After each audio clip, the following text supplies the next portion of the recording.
अग्निवीर नौजवानों को बेरोजगार करने के लिए चंद दिन नौकरी देना, कम पैसे देना और उनको हरास करने का एक सिस्टम एक बनाया सरकार ने।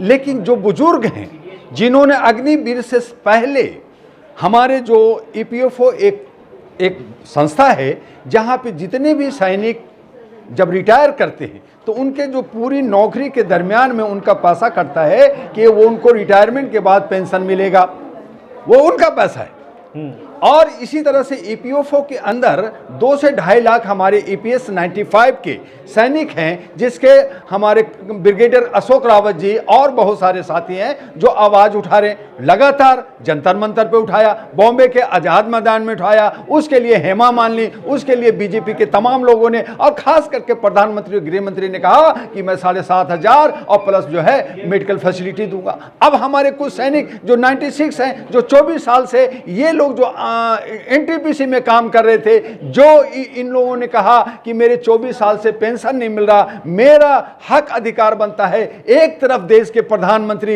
एक तरफ सत्ता कहती है कि बुजुर्गों का मैं सम्मान करता हूं, जितने भी जो स्वतंत्रता सेनानी है, ये छोड़ दीजिए, नौकरी तो एक अलग है जो उन्हीं का पैसा है। जैसे ईपीएस 95 में 1600 करोड़ रुपया सरकार के पास हमारे सैनिकों का पैसा है, और उसी तरह से जहां जहां भी काम कर रहे हैं सरकारी, उनका पैसा कटता रहता है। जैसे प्राइवेट में भी जाते हैं तो हमारा कुछ पैसा कटता है कि जब 9 लाख और 1600 करोड़ और ये सब पैसा इनका है, तो आप चुनाव में आप किस जगह खर्च कर रहे हैं? आपने कल 25 दिसंबर को आपने जो है सुशासन दिवस मनाया अटल बिहारी वाजपेयी जी के नाम पर, ठीक है।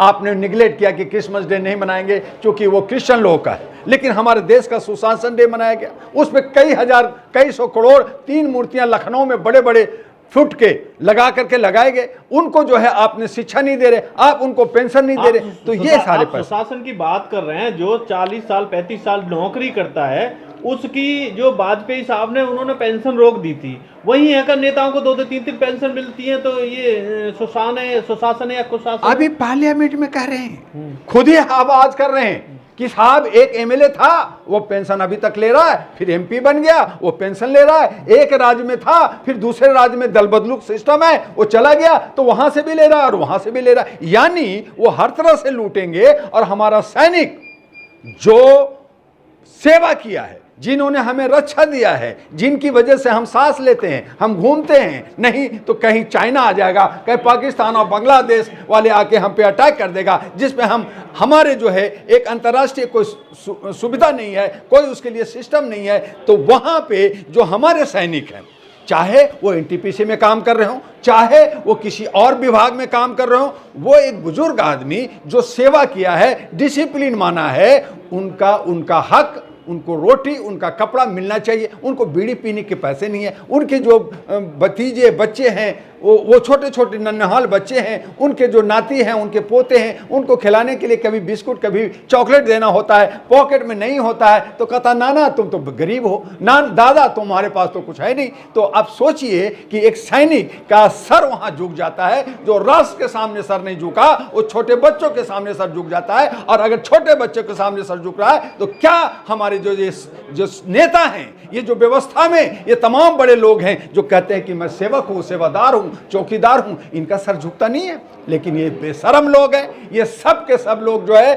चट्टे बट्टे लोग हैं, जो सत्ता की गलियारे में सिर्फ अपना हक देखते हैं, दूसरा हक का हक नहीं देखते, अपनी ड्यूटी जो उनका दायित्व है वो पूरा नहीं करते, और ये सिर्फ बतौलाबाजी और सिर्फ बात होती है। और यही वजह है कि आज अव्यवस्था है। आज हमारी मीडिया जो चौथी स्तंभ है, खास करके इलेक्ट्रॉनिक मीडिया और प्रिंट मीडिया, वो भी उनके पक्ष में, चूंकि यहाँ पे पैसे की बात हो गई है। एक जान बचा है जो हम सैनिकों के लिए, किसानों के लिए, मजदूरों के लिए, वो हमारी सोशल मीडिया है, जो बेचारा कुछ दिखाता है, जिससे कुछ हमें जागरूकता मिलती है, जिससे हमें आवाज मिलती है और हमें हिम्मत मिलती है कि आज नहीं तो कल मेरा हक और अधिकार मिलेगा। और इसीलिए आज हम लोग जो है प्रेस क्लब में महाराष्ट्र से आए हुए, हमारे मध्य प्रदेश से आए हुए सैनिक लोग अपने हक, अपना पेंशन की आवाज़ उठाया है। और कल ये लोग जो आज प्रेस मीडिया को बताना चाहते थे, ताकि उनको बताने के बाद हम सरकार को घेर सकें, कल एनटीपीसी का सीजीओ कॉम्प्लेक्स जो हेडक्वार्टर है वहां जाकर ये लोग गेट पे धरना प्रदर्शन करेंगे।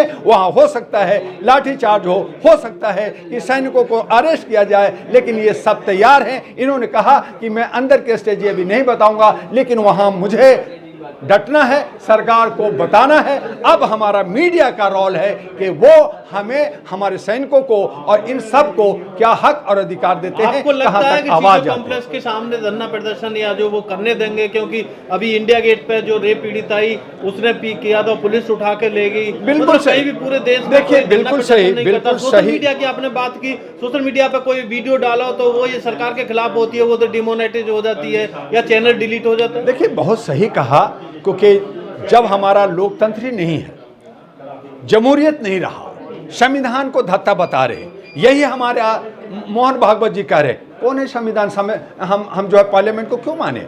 हमारा तो हिंदू राष्ट्र है, हम तो अपने तरीके से चलेंगे। साधुओं पे एक जो है कथावाचक को उत्तर प्रदेश में उनको गार्ड ऑफ ऑनर मिलता है, एक जो है कमिश्नर या आईजी डीआईजी, ये जो पुलिस, ये जो आर्मी के लोग होते हैं उनको नहीं दे रहे, उनको पेंशन नहीं दे रहे। और एक कथावाचक जो क्या पता वो 5वीं पास है या फेल है, 2-4 लाइन संस्कृत पढ़ लिया होगा, सीख लिया होगा। ऐसे ही मुल्ला लोग भी हैं जो कुछ न कुछ जो है एक लाइन पढ़ लेते हैं, अरबी में बोल देते हैं और कहते हैं कि जो मैं बहुत बड़ा मुल्ला हो गया, और उनको गार्ड ऑफ ऑनर मिल रहा है। तो गार्ड ऑफ ऑनर मिलने का मतलब क्या है? ये साफ जाहिर हो गया कि लोकतंत्र खत्म, मैं नहीं मानता। ये हमारा संविधान खत्म, मैं नहीं मानता। ये जो है सारी चीजें, तो जब सारी चीजें, तो इसीलिए मैं आपके लोग बहुत सारे बिक रहे हैं, उनकी जो है जब उनका सारे सिक्योरिटी पे, जहां पे सीआईडी, सीबीआई, रॉ, विजिलेंस सब पे जो है उनका कमांड हो गया है, उनको घेर लिया गया है। तो आप एक छोटी सी बात करें, मीडिया भी गोद में है, मीडिया को भी दबा रखा है, फंसा रखा है, तो कैसे बात करेंगे? तो इसीलिए उन पे आज जो है देखा आपने कि जब अमेरिका का एक फाइल आ रहा था, तो जिस दिन आ रहा था उस दिन आपने देखा होगा कि साइबर सब बंद, सारे यूट्यूब को 2 घंटा सस्पेंड कर दिया गया। भाई फाइल खुल रहा है, मोदी जी का फाइल खुल रहा है, उसका खुल रहा है, क्या खुला? ढाका 3 पास। तो ये जो है जितने भी, चाहे यूट्यूब हो, फेसबुक हो या सोशल मीडिया हो, ये बड़े लोगों का, सामंती लोगों का, पूंजीपतियों लोगों के हाथ में है। छोटे लोग कुछ बोल लेते हैं, टर्टर कर लेते हैं, लेकिन कहीं ना कहीं उनके हाथ में दबे हुए हैं, और जिसकी वजह से हमारे हक और अधिकार नहीं मिल रहे हैं। फिर भी हमारे नौजवान, हमारे साथी, हमारे बच्चे, हमारे यूथ इस पे आवाज दे रहे हैं और हर जगह इसके लिए काम कर रहे हैं। इसके लिए उनको सैल्यूट करना चाहिए और उनको आगे राष्ट्र के लिए आगे करना चाहिए। रहा सैनिकों का, रहे नौजवानों का, उनके हक अधिकार के लिए हमारा, जब तक हम मानते हैं कि हम लोकतंत्र हैं, हम आवाज उठाएंगे, क्योंकि हमारा ये संवैधानिक अधिकार है, फंडामेंटल राइट्स लेने का अधिकार है। और यूनिवर्सल डिक्लेरेशन, यूनाइटेड नेशन जो बना 1948 में, उनका भी यही कहना है कि किसी भी राष्ट्र के अंदर कोई भी आवाज उठा सकता है। आज बांग्लादेश में हम लोग शोर मचा रहे हैं, आप दीपू दास की बात कर रहे हैं। एक हिंदू जो वहां अल्पसंख्यक है, उनको जो है पूरी तरह से घेर करके आग लगा दिया जाता है, जान से मार दिया जाता है। जिसको हमने बनाया था, जिसको हम 4 अरब करोड़ जो है विकास के लिए दे रहे हैं, तो एक हिंदू को मुसलमान कंट्री में, और मुसलमान बनाया वो भी जो हमें था, लेकिन वहां मारा जा रहा है। क्या प्रधानमंत्री कर रहे हैं? कहाँ कर रहे हैं? देश के अंदर भी यही हो रहा, विदेश के अंदर भी यही हो रहा। तो कमो बेश जो है ये नफरत और ये लूट खसोट का मामला, जिसे हमें हक अधिकार छीना जा रहा है।